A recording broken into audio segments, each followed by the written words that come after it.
Hey, hello, welcome. It looks like we have several people signed on already, and this is Housing First Friday with the DRC. First, I want to ask you all to bear with us. We have never done this on Zoom before, and so Bruce and I are learning how to do a webinar today, but we're so glad that you're joining us. Just a few little bits of housekeeping, and I may reiterate this a little later as more people are joining us. At the bottom of your screen, you can see that there is a raise hand icon. If you have a question during the program, raise your hand and I'll get to you. And we can have you chat with Bruce a little bit, ask a question. If you would prefer to ask your question in the Q&A, we can do that as well. There is a chat, but the chat, I'm not going to watch the chat for questions. So if you have a question, put it in the Q&A or raise your hand. So this is DRC, Housing First Friday, and our topic today is busting the myths of homelessness. And our speaker today is Mr. Bruce Frankel, and he is our executive director here at the DRC. And I'm going to see how I can put him on, I'm still learning, put him on the screen for everybody. Bruce, can you hear us? There we go. Hi, everybody. Look at us, we figured it out. Okay, Bruce, I'm going to turn it over to you. The first time, but usually we figure things out. I'm going to turn it over to you, Bruce. I'm going to mute myself and take it away. Thanks. Thank you, and good afternoon, everybody. It's nice to be doing this again. We're sort of experimenting with a webinar for our presentation today. Probably beginning next month, we'll start experimenting with bringing back a live forum where we get together, but still have a video link for those people that are still uncomfortable in meeting in person, social distancing and masking.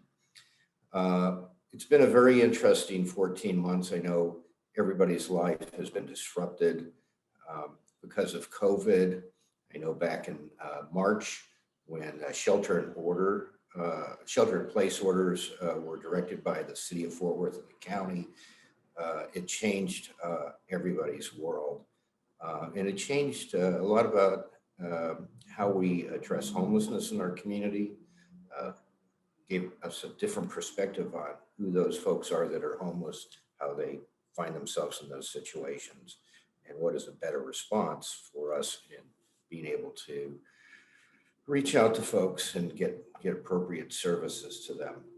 A lot of those things we'll be talking about in future First Friday meetings, but today's topic really is about busting the myths of homelessness. So everybody has got some experience with homelessness. Either you've had a family member or someone that you know who has a family member who has become homeless, or perhaps you've seen people that are homeless in your neighborhood or presumed to be homeless. For those of you who have ever driven down East Lancaster, you've seen a lot of people living on the streets. That's an exposure to homelessness.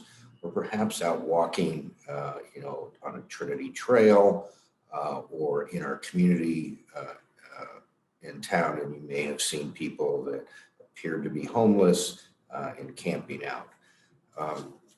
And I think everybody also has some sort of a preconceived notion on what the community does to address homelessness. But I want to talk about the risk factors of homelessness, and we're going to circle back around to get everybody caught up on how our system has changed in the last 14 months. But anyway, people become homeless for lots of different reasons, but the absolute functional reason people become homeless is they have lost their permanent shelter, whether that's the ability to shelter with a family member or a friend, or the ability to pay rent and carry the burden of managing their own shelter and home environment. At some point, something's happened, and those people have lost the ability to maintain shelter for themselves and possibly their family as well. That happens for a number of reasons. Probably the number one reason, and it's a growing reason, is the disparity between what low-income earners can earn in a 40-hour week and what the cost of housing is in our community right now. So when I started working at the DRC and in this housing environment, or the homeless environment, fair market rate for a one-bedroom or a studio apartment was about $540 a month. It's about $1,100 now. And it was a struggle for people who might be chronically homeless, who might have a disability, and might struggle with maintaining full-time employment. But even for those people that could maintain full-time employment at minimum wages, which federal minimum wage is still $7.25 an hour, even though it's gone up in most cases to $10 to $15 an hour. But back in 2006, at $7.25 an hour, you could not afford to house yourself. And we started to see people that were homeless and on the streets merely because they didn't have the economic means. Even if they're working, we had a lot of people that are working full-time, still could not afford housing, a car, insurance, to put food on the table. If you were a single woman or a single man or a couple and you had children, the onus of childcare, or one or both of those parents having to stay home to watch children while the parents alternated working, it was a very difficult situation. So low or no income is probably the biggest reason people become homeless. What we're seeing now, and it's always been the case, evictions, people who cannot lose their job and cannot maintain their housing. Eventually, people become evicted. They're average for a while here in Tarrant County, about 11,000 evictions a month. And certainly not all those people became homeless, but a percentage of them did. There are current moratoriums on evictions that have been part of the stimulus program and the local, state, federal government's response to homelessness. But those moratoriums have been spottily enforced. I think we're lucky in our community. A lot of the landlords have been very cooperative, but a lot of those eviction moratoriums at some point will expire, and we're bracing for an increase in unsheltered street homeless folks. Now, you can always tell when someone's been evicted. You'll see big piles of furniture and clothing out on the curb of an apartment or a home, or even here on East Lancaster, you can tell the folks that are on the streets that are newly homeless that have been evicted because they're still carting around with them huge amounts of personal belongings. Another thing that contributes to homelessness is chronic illness. Here at the DRC, we specialize in working almost exclusively with that group of homeless folks that we designate as chronically homeless. That means they've been homeless for a while and they have some sort of disability that in many instances would preclude them from being very competitive in the job market or being able to take care of themselves without help and assistance. So this would be people with serious mental illness, be people with serious drug and alcohol addiction, and perhaps organic brain disorder as a function of long-term addiction, be people that are developmentally disabled.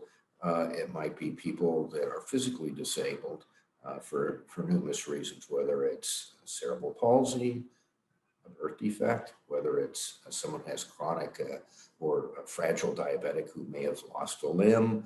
It might be a war veteran coming back who is permanently disabled because of PTSD or physical injury. We also see folks that become homeless because of domestic violence. And whenever we run across a young woman, particularly if she has children, most frequently we find that they're homeless because of domestic violence. They flee that domestic violence environment and have found that they don't have the means to support themselves because they may not have ever worked. They might not have a lot of education or skills, and they've got children in tow, which might preclude them from being able to work because they've got to take care of their kids. We see, sadly, a large number of those folks. And some of our homeless service agencies have very specialized programs in addressing domestic violence and providing services, resource, and supported housing for mothers and children who have been victims of domestic violence. Veteran status, we saw, in the last 20 years, we've been in perpetual war. It's a large percentage, probably a larger percentage now than we've seen since the end of World War II, of veterans of foreign wars that are, here in the United States. A lot of those folks, I shouldn't say a lot, some of those folks do end up homeless.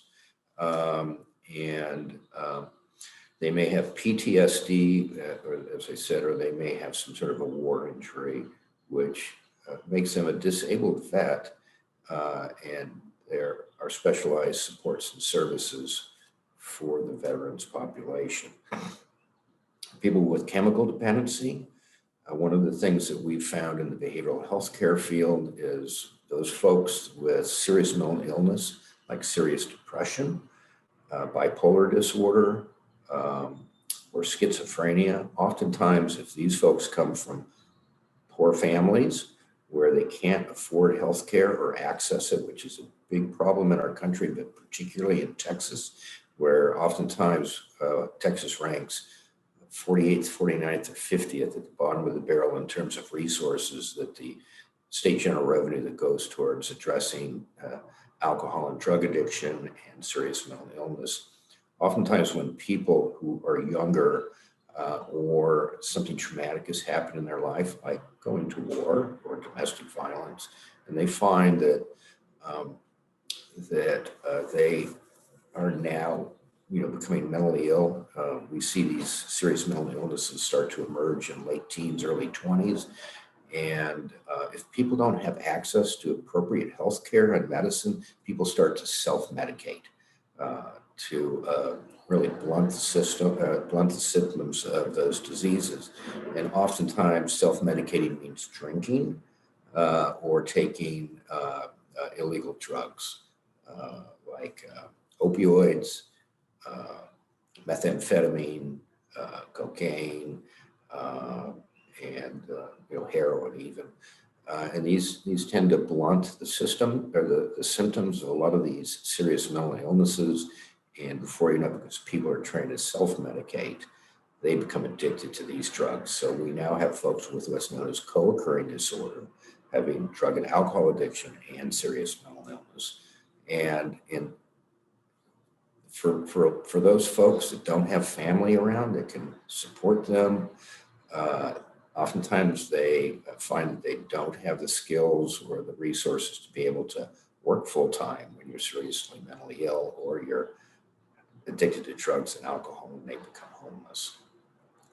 We're finding, sadly, that old age, and I put myself in that category, I'm lucky. I've got a pretty good education. I've got a job, but there's a lot of folks that are the baby boomer generation, people that are now in their early 60s to 70s and 80s that may have come from a background where they were just barely getting by to begin with when they were working. They have been working their whole life for a company or doing jobs where there was no pension and they didn't make much. Now they're retiring on a subsistence amount of Social Security.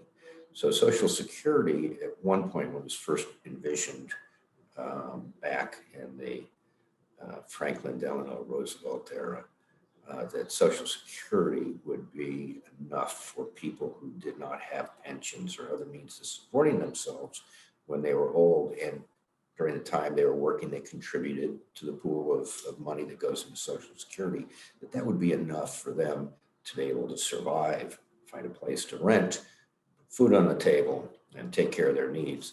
Now we find that someone who has worked all their life at an hourly rate of minimum wage or less, when they hit retirement age and they can start trying Social Security, it might be in the high 60s or high 600s or low 700s.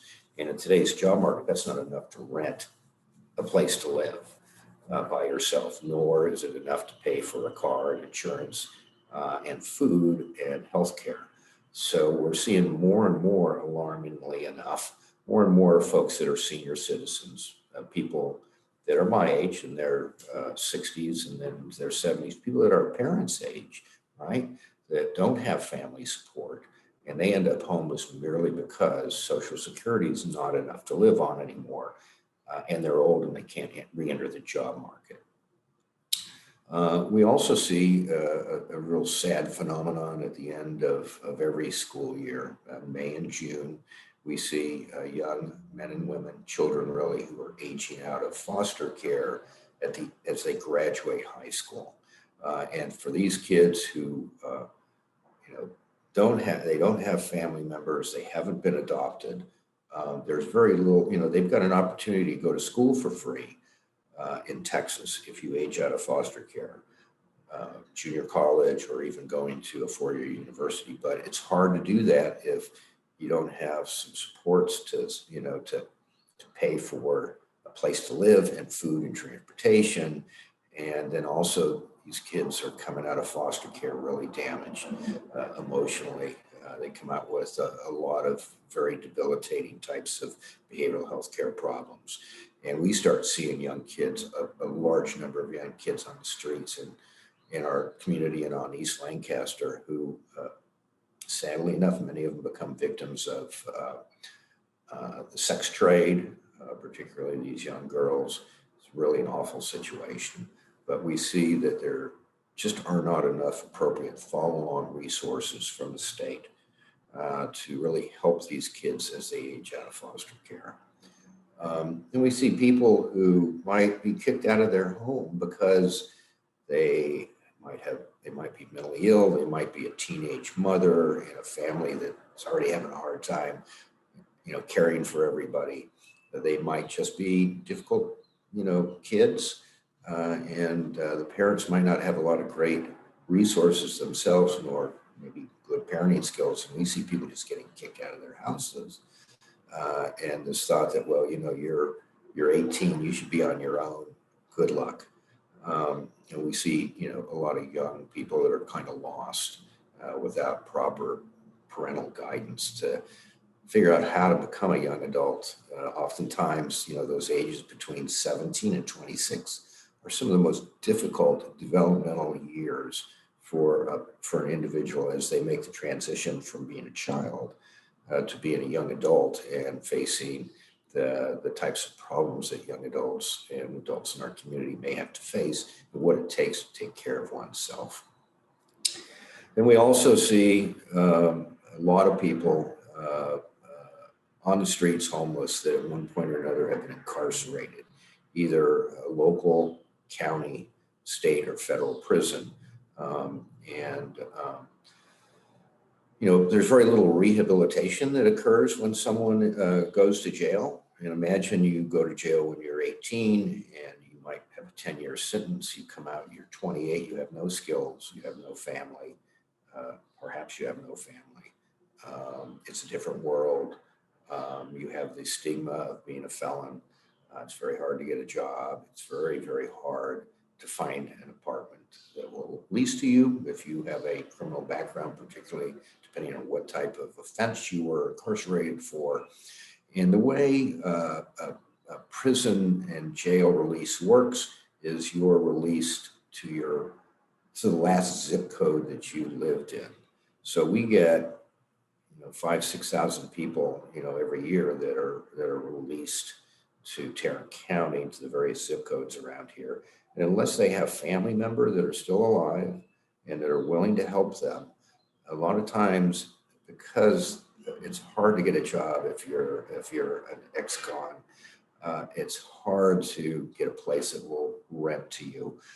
And for those reasons, we see a lot of people that are homeless that have touched up against the criminal justice system, and they've served their time, but they still get punished every day, and really for the rest of their lives they're completely disenfranchised.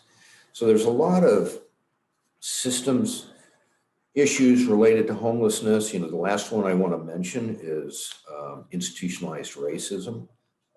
It's something that over the last year has become part of our national dialogue, and it's certainly a part of the dialogue that we have here in Fort Worth and Tarrant County.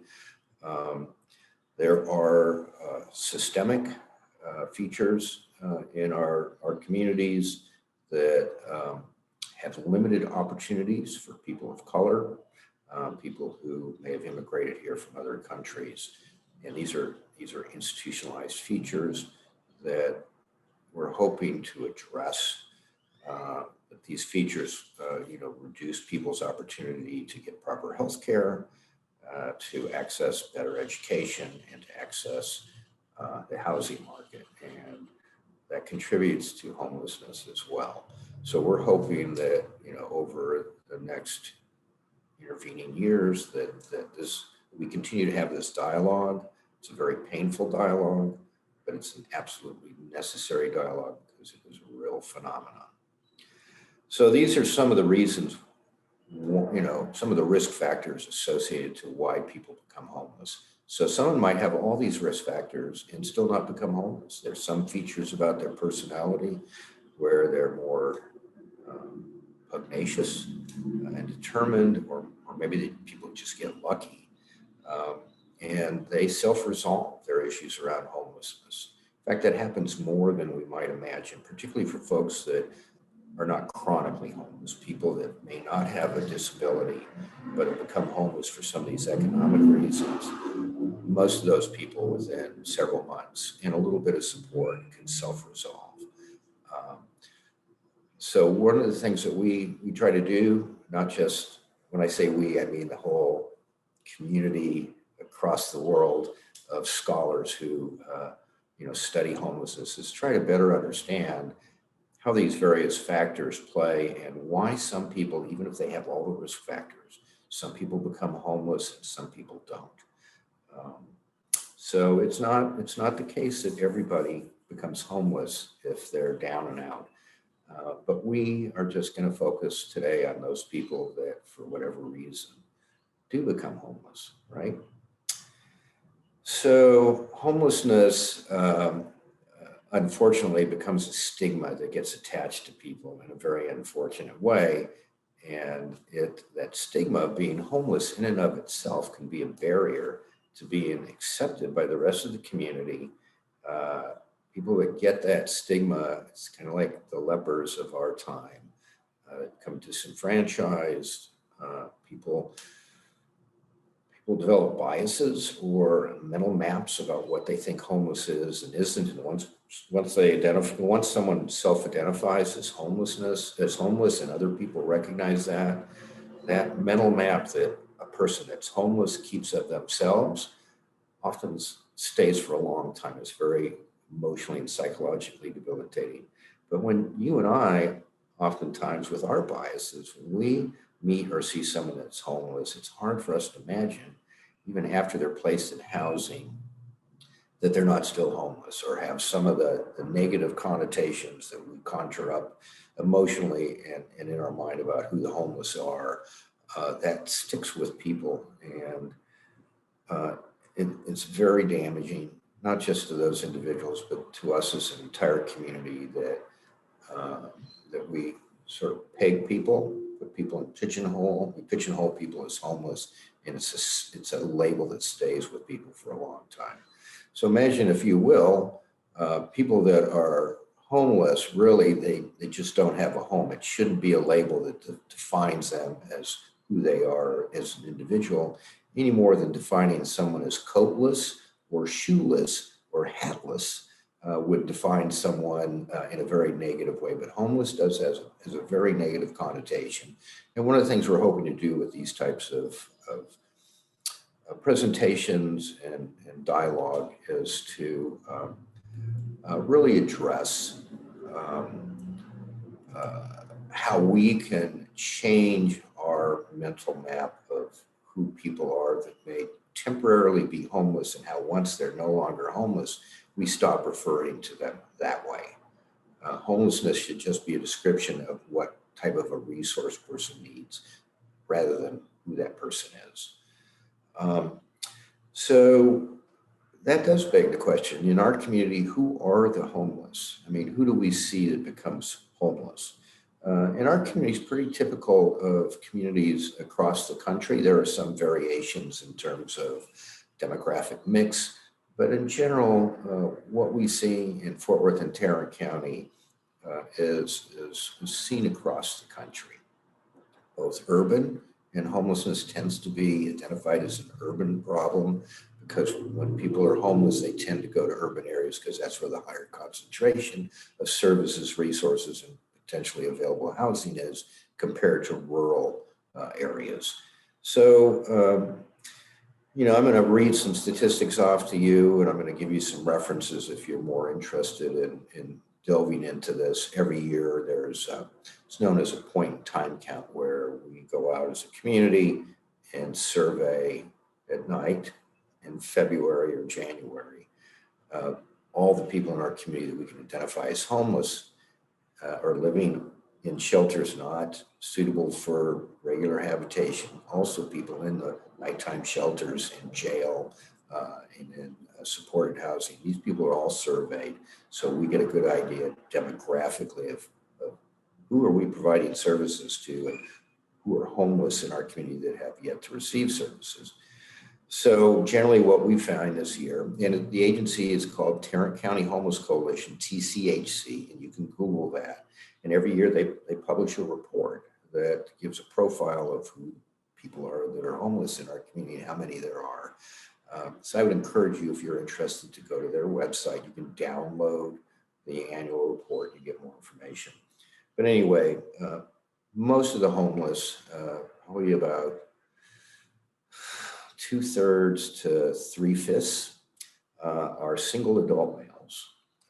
According to the last point in time count, on any one night, there's approximately 1,150 homeless men, about 800 homeless women, about 400 homeless families, and about 200 to 300 homeless children.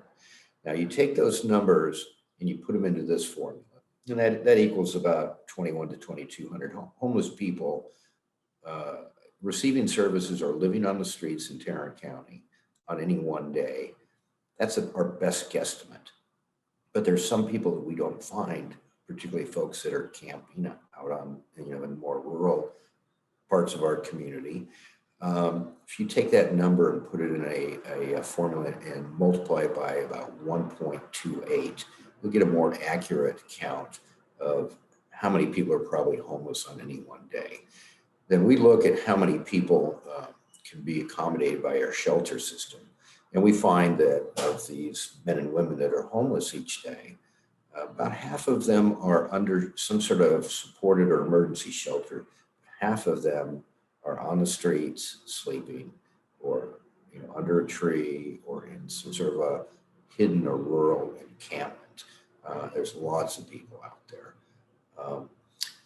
So while I mentioned the number of homeless people anywhere, let's say between 2,100 to 2,800 every day, when we look at all the people that come through our system on an annual basis, we see between 8,500 to 9,000 homeless people come through our system of services here in Tarrant County and Fort Worth every year. And when I say our system, I mean not only just what the DRC does, but the system of services that's comprised of about 2 to 3 dozen agencies that provide some level of homeless service or housing for people. So it's a fair amount of people that we are trying to respond to with fairly limited resources. The system is frustrating for people that are homeless because we can't immediately get to everybody. Sometimes we can't find people that we're hoping to find that are camping or trying to stay hidden or very transitory. And once we find people and get them assessed and evaluated in the pipeline for services, it might take several months to be able to find open housing for people. So it's not an easy process. It's not a smooth one. but we're all doing the best we can. And by looking at who's homeless, by having dialogues like this, our narrative becomes more and more refined, and we become better at providing services, and particularly more progressive services. There's probably about 18% of the folks that are homeless that have a chemical dependency, drug or alcohol. So let's round it up to 20%. So if you look at the general population, including you and I, friends and neighbors, our family, the incidence of drug and alcohol abuse and addiction in the general population is about 20%. Okay, so one of the myths is that homeless men and women, they're all alcoholics, they're all drunks, they're all drug addicts. About the same percentage of drug and alcohol addiction in our overall community is about what we're seeing in the homeless community as well. It looks more concentrated when we're dealing with the chronically homeless because we're going to see more of those folks with drug and alcohol addiction. But the chronically homeless only comprises about 23% of the total number of homeless people that come through our community every year. So I think that's surprising to most folks. As we, in the mental map that we create of who's homeless, we like to imagine that everybody that's homeless is an alcoholic or a drunk or a drug addict that's breaking into cars and stealing things.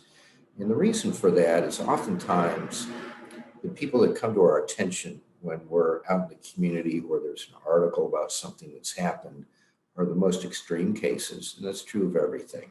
So probably you don't know the people, you don't even recognize the people that are homeless that don't have these types of conditions because they kind of blend in with everybody else. But you certainly notice the person that's staggering with a large half-filled bottle of booze in their hand, or you certainly notice someone that's passed out on the street from using drugs. It's very obvious.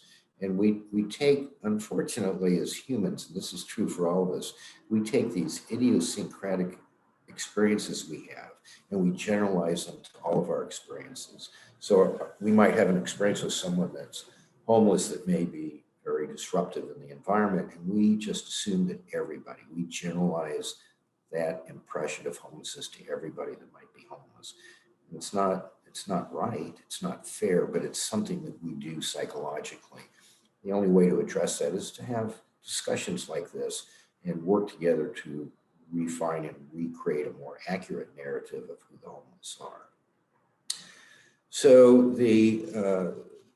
there are some people that are, so I mentioned that are ex-cons that are homeless, but there's this impression that everybody who is coming out of prison is a dangerous criminal.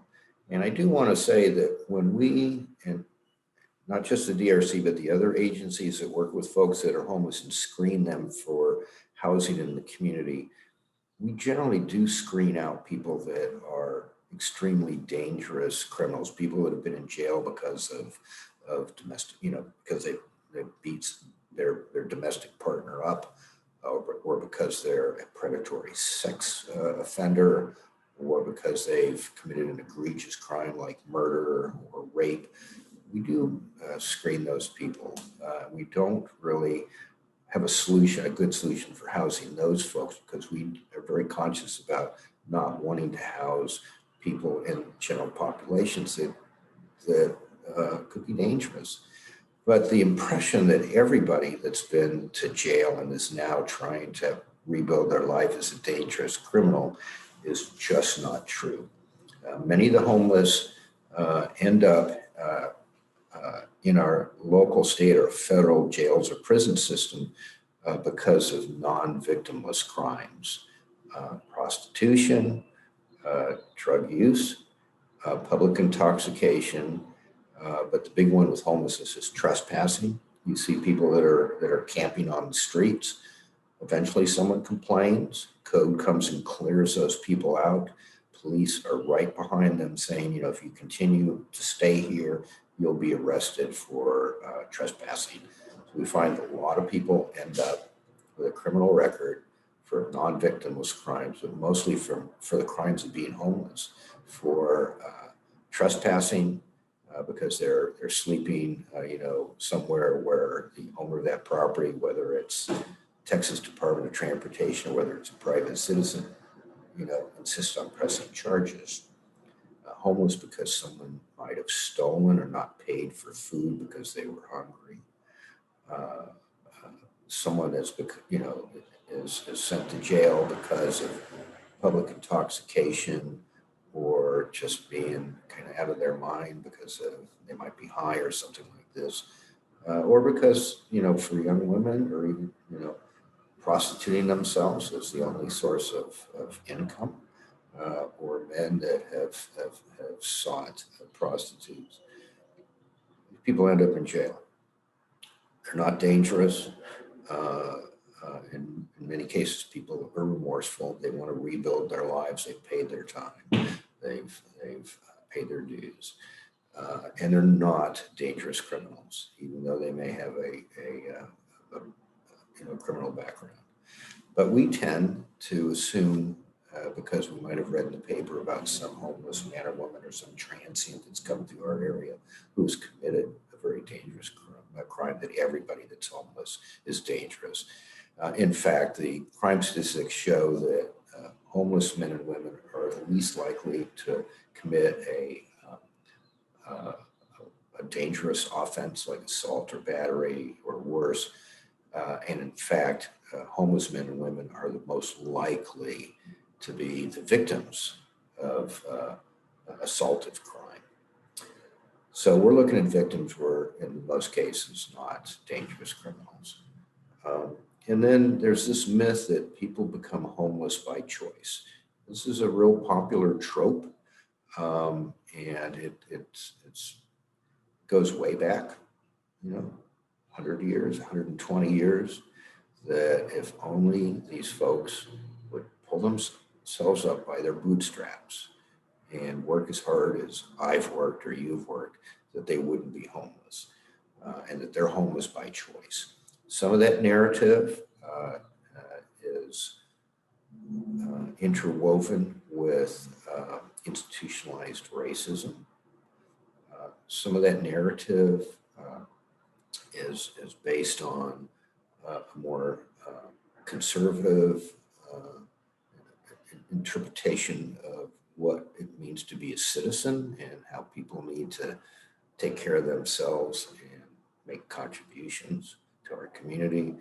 A lot of it comes from the myths of America and the Old West, that we're all built of rugged individuals, and that particularly for men, that it's your responsibility to take care of yourself and take care of your family.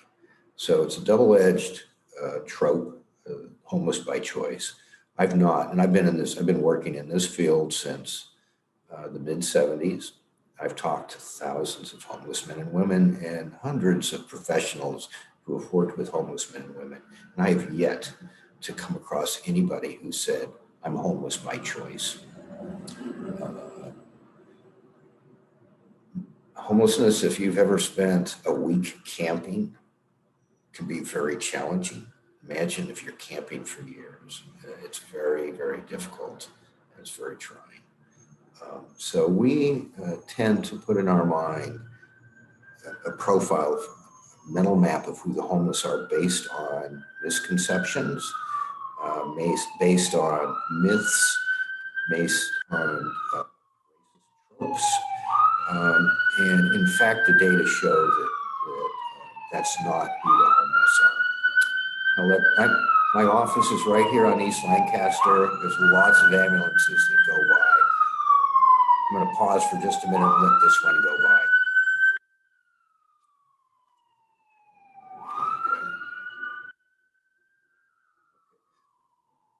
Another thing I want to talk about homelessness, and I touched upon it, is say on any one particular day, we have,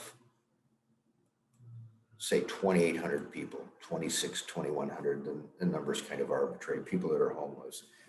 on any one day, only a half, maybe 50 to 60% of those folks are actually on East Lancaster accessing services, right? So there is a myth that we have a system of services and care for the homeless that is 100% effective, 100% efficient, that reaches everybody and will get everybody out of homelessness. That's a myth. Um, there are lots of people that are homeless that it's difficult to get services to them or have enough people that might do outreach work to find folks, to develop trust, because once people decide and become homeless, homelessness is a very dangerous type of condition. Living on the streets, the things you're exposed to, a lot of people that are homeless hide because they want to feel safe. They also have a distrust of the services that agencies on East Lancaster provide because they may have had experience with, camping on the streets where they're close by where they could access services and their camps being dismantled by code and the police department and people being chased off, tends to develop a distrust that some homeless men and women have of the system's services. So there's things we're doing to try to correct that and create new trusts with folks that are living hard on the streets. In fact, the DRC recently added homeless or housing case managers to the city's police. The city has a combination police and fire department outreach team, and we've recently embedded some of our case managers with that team. So as this group goes out to try to interact and develop a dialogue with people that are homeless, that they have on that team people that are experienced in helping people get into housing. We're trying to, I know the police and the fire department are trying to counter the profile that people have of them, that they're there to harass and to put people in jail. So we are trying to change that narrative with folks right now. But the myth that everything can be taken care of by just sending people to East Lancaster, that's what it is. It's a myth. We're doing our very best down here. The major partners down here are the three major nighttime shelters that provide not only emergency shelter, but training, job opportunities. They provide opportunities for case managers to get people into housing as quickly as possible and on their own. And those are Presbyterian Night Shelter, Union Gospel Mission, and Salvation Army. They're good partners. But on any one night, they only have the capacity to maybe shelter 400 to 500 people, right? And that's a lot. But when you consider there's on any one night, maybe 2,100 people that are homeless, it doesn't provide the opportunity for everybody. Also, we find that because a lot of people that choose to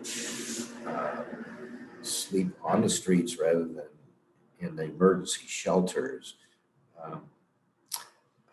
that the regular shelters sometimes have open spaces, but no one's filling them. It's kind of a quandary. So we as a homeless services community are trying to examine, why aren't people accessing services? Why are people saying, I don't want services, or, I don't want to live here, or I don't want to do that, or it's complicated, but a lot of it, when we talk to people, it comes down to the fact that people are deeply embarrassed of being homeless. And for someone that's recently homeless in particular, who's scared, this is a whole new lifestyle, particularly for women and young men, is it feels safer to camp somewhere or be on the streets and not be confined. And also there's this psychological thing that we find in people that sort of succumb to the inevitability that, yes, I'm homeless. Once they decide to access services, their self-image of themselves becomes one of, I'm now homeless. And that's very, very debilitating emotionally and psychologically to people. So a lot of people at first may resist accessing services, particularly on East Lancaster, because it feels as if they do. It's the final self-admission that they've, in effect, fallen to the bottom of the barrel in our community. So one of the things that we do when we work with the homeless, and more recently, within the last 4 months, the DRC has started to change their model. A lot of it elicited because of the changes that COVID and social isolation and distancing has brought. Fewer and fewer people come into our physical sites for services, and more we've changed our program to be an outreach program where we go out and meet people where they are, whether it's on the streets on East Lancaster or in the encampments. So it's a new role for us. But one of the things that we're very aware of is that this psychological perception map that people have of who they are, it's fraught with self-repulsion, it's fraught with poor self-esteem, and we try to meet people with dignity and respect, and it takes a while to gain people's trust. But that's a big element of addressing this whole concept that, people aren't accessing services. Why is that? That's their responsibility. The last thing that's a myth about who the homeless are is that the homeless are lazy. So 20% of the people that are homeless here, either that are living in the nighttime shelters or on the streets or in encampments, 20 to 25% are working more than full-time at minimum wage jobs. Right now, let's say now we're seeing most minimum wage jobs at $10 an hour. You still have to work 2 full-time jobs to be able to afford housing in our community, and probably another half-time job on top of that to afford a car and insurance. So it's amazing how hardworking people that are homeless are.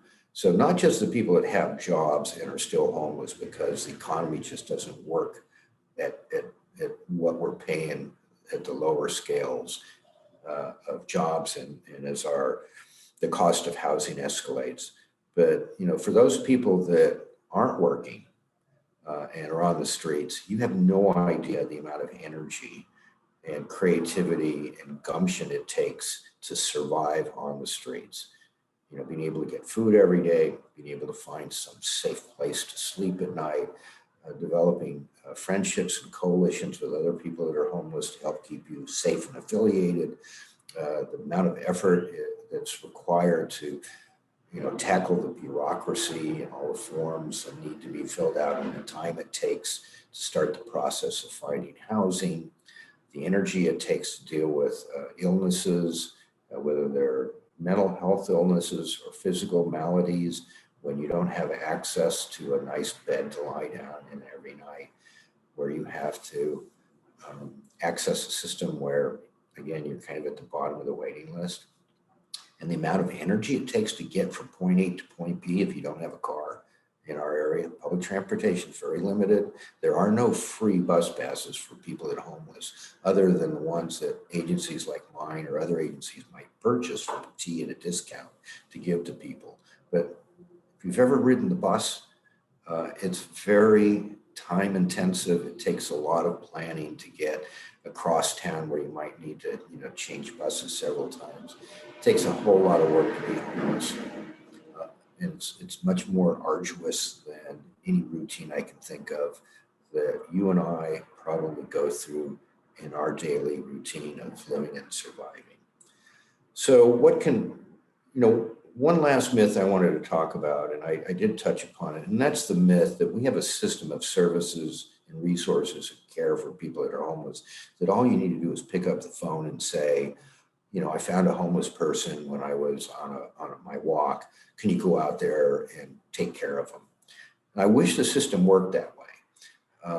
There are many different partners that are doing bits and pieces of things like outreach or housing or case management or healthcare or behavioral healthcare. It takes a lot of effort to coordinate all that. Sometimes the coordination across this very horizontally integrated system is very difficult. Sometimes there's gaps, sometimes the ball gets dropped, including our agency. We do the best we can. A lot of times it takes more than one effort to find someone, particularly if it's outreach, to gain their trust, to direct them to where a resource might be, and that resource might be, changing from day to day or place to place. Dealing with a system that's underfunded, that so far, it's not met everybody's need. The myth that we have a flawless system is just that, it's a myth. So I ask for your patience. I ask for your participation with us, but mostly I ask for your understanding that positive narratives, positive dialogues is how we solve these problems. Anyway, I wanted to thank you. I know that there's a number of questions. So let's get to some questions and answers. Okay, Bruce, we have a question, and it's probably from back a little bit when we were when you were talking about just the stigma of the word homeless. And the attendee asks, what are your thoughts about describing people experiencing homelessness as unhoused, unsheltered people or houseless individuals rather than as homeless? Those who use it believe that it removes the stigma of the word homeless, and to them it is a better way to describe something that is temporary circumstance. But the social services field, homeless is still a more commonly used terminology. Right, and that's a really excellent question. So, we're actively involved in changing the narrative and the words that we use to describe people that are homeless. When we refer to individuals here, and I think most agencies do this, we talk about people who are experiencing homelessness. But sometimes we slip and refer to people as who do you work with? I work with the homeless. It does take a conscious effort for all of us to say, we work with people who are experiencing temporary homelessness, just as we might say we're working with people that are experiencing mental illness, or we're working with people that are experiencing this or that. There's a lot of the use of the word the homeless in a lot of our institutional documents, in contracts, in how agencies in the community still refer to what we do.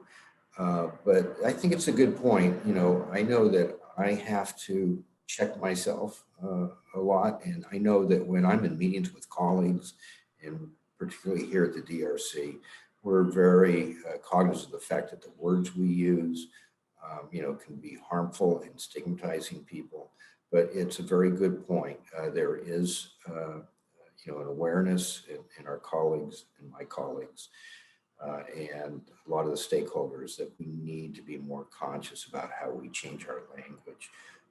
Right now, in terms of the national dialogue, in terms of our national associations, it still refers to this term called homeless. And it's too easy for us to slip into the noun, the homeless. But, the comment that the questioner made is duly noted, and I think it's an important comment.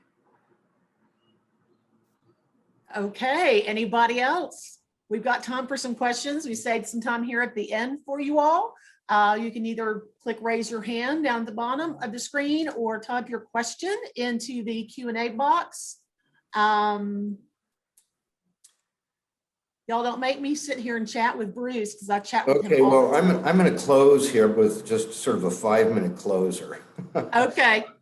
I wanted to invite you all to, we've got our first Friday is a series of, I think it's 5 or 6 lectures over 5 or 6 months.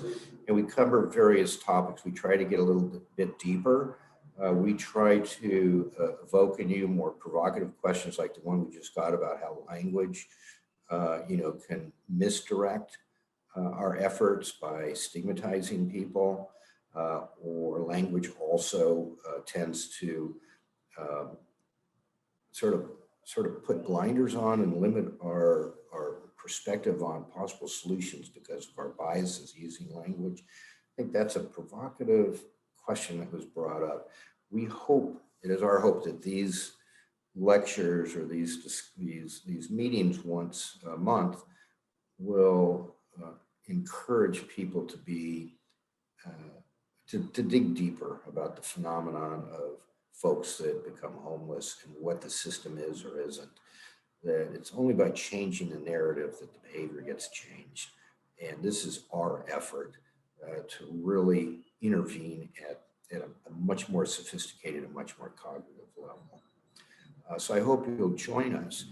I also want to just touch a minute again on the last myth around homelessness, is that we have a system that has all the answers. We don't. You know, our telephones, our email addresses are well posted and published, as are many of our colleague organizations.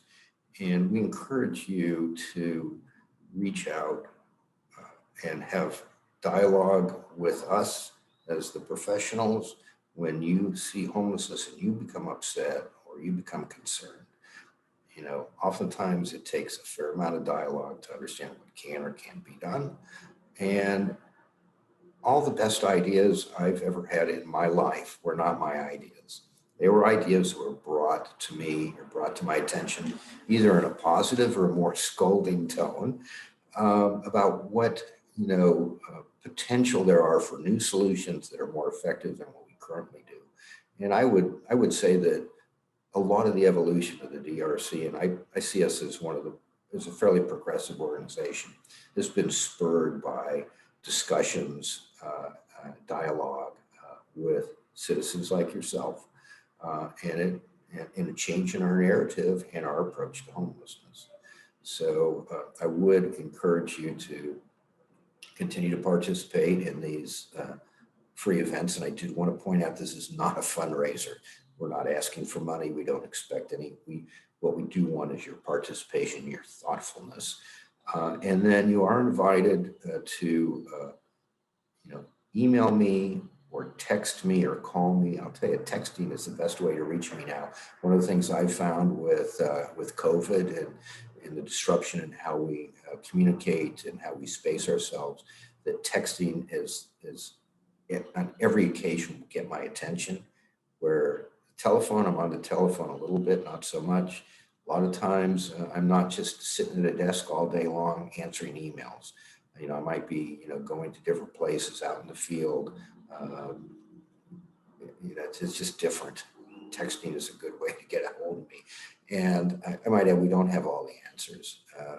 You know, we try though.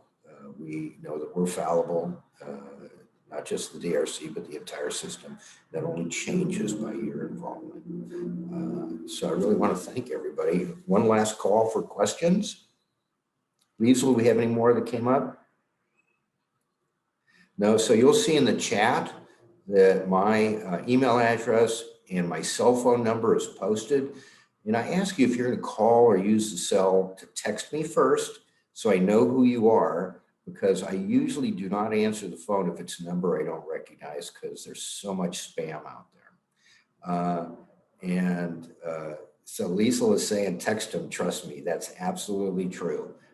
We are so busy, and COVID has been such a disruption from which we are still recovering from, that again, the best way to reach me and get an immediate response is to text. So I really want to thank you, you as citizens, the ones that, you know, participate in something like this. You're the guys that are going to change the system. You're the guys that have put your money where your mouth is and have decided to be part of a more sophisticated discussion. Thank you very much. Thank you, Bruce. And everyone, I appreciate you participating. I'm going to send each of you an email with some links that were posted in the chat. And thank you. And if you have any more questions, email us and we're here for you. Have a great day. Liesl, I want to thank you for putting this all together. It was actually very seamless. Nice job. Thanks. All right. Bye. Bye, everybody. Bye-bye.